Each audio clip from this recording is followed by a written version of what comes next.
Interfaith Social Services of Quincy operates one of the largest food pantries on the South Shore, serving thousands of individuals each month. In addition to fresh, healthy foods, pantry clients receive personal care items, feminine hygiene products, pet food, diapers, and children's books when available.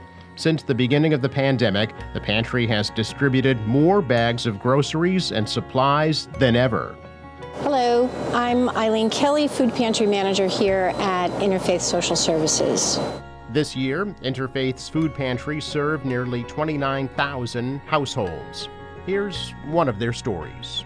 So finishing up for the day, and a former volunteer knocked at our food pantry door with a young immigrant family in tow. And he had happened to meet these people who were in dire straits. They had not eaten that day, and they were looking for food. So we were able to get groceries together and to send them away with food. They had a 7-year-old boy with them, their son, and to be able to provide snacks for him, cereal for him, and milk. The mom just stood there with tears running down her face. My name's Claire Hagan, and I'm the counseling coordinator at New Directions Counseling Center at Interfaith Social Services. New Directions provides counseling to families and individuals, both children and adults. We're unique because we do accept insurances, but we also have a sliding scale fee, and that's according to income, so we make it affordable for everybody. The counseling department got very busy during the pandemic, and in the elderly and in the younger children, we saw a huge increase in depression and anxiety. The isolation, the missing school, the missing of friends really seemed to affect people. And because of the pandemic, we did end up hiring another therapist, and we had other therapists increase their hours. Telehealth it became the only way one could get counseling, and people have chosen to continue with that on a large scale. The New Directions Counseling Center facilitated more than 2,800 counseling sessions this year. Here's a few of their stories. A couple of cases that really come to mind. We had a nurse who had been in ICU for many years, and because of the suffering she saw and not always the good outcomes, she became very depressed and had to take a leave of absence from the job she had been doing for so long and the job she loved. She has since been able to return, but it has affected a lot of healthcare workers like that. We also saw kids that were at home, and some of the situations are not ideal.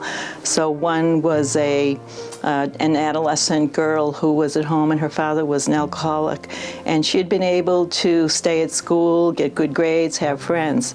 But when she had to live in the chaos of home, she became very depressed and ended up hospitalized. She has since returned to school too and is doing well. Hi, I'm John Livingstone. I'm the Home Safe Program Coordinator at Interfaith Social Services. I've been with the program since March of 2020. I came in at the start of the pandemic, so I've only worked under COVID, which has been pretty interesting. In the past several months, where the other programs have ended, the federal relief programs, the need has gone up in the last several months. So we certainly are trying to fulfill that need. The Home Safe program is a safety net program for homeless prevention and also to help prevent utility shutoffs and turnoffs. We also help with fuel oil in that need, particularly in the wintertime, obviously. But in addition to that, try to do some case management services very briefly, as much as we can with the time I have, but also budget counseling where needed. And folks, thank me for calling them back and say, I've called many places and you're the only one that's called us back. And so they're really appreciative of that. And even if we can't directly help them, we certainly try to steer them in the right direction. So This year, the Home Safe program aided nearly 450 individuals facing homelessness. Here's one of their stories. A woman who, this was in September, who called in, had been living in this apartment for 25 years. And in this past year, was now 5 months behind in her rent. And so as part of my sort of process, I try to understand why people get behind and how we can help them. And after a few minutes of she said that she had been in treatment. And so I asked her what kind of treatment. And she had had a breakdown. She had been assaulted. And so it was very hard. And I asked her if she had services, mental health services, and she did. But we were able to help pay her back rent for 5 months. She was in a subsidized apartment. But we were able to help her, and she had probably had enough to deal with. Interfaith Social Services can only survive with support from the community.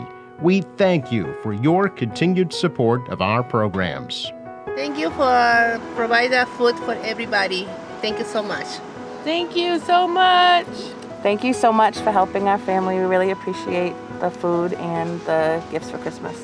Thank you, Interfaith, for all your help. Your donations mean a lot. Thank you for everything. Hi, I'd like to just thank everybody that made this possible for me to be able to come to the food pantry and also to get holiday assistance. It's made a huge difference in me and my son's life. Thank you so much. Hi, we really appreciate Interfaith. We have Sebastian loves the doggy food, and thank you very much for your services. Thank you for everything you're doing for us. Thank you.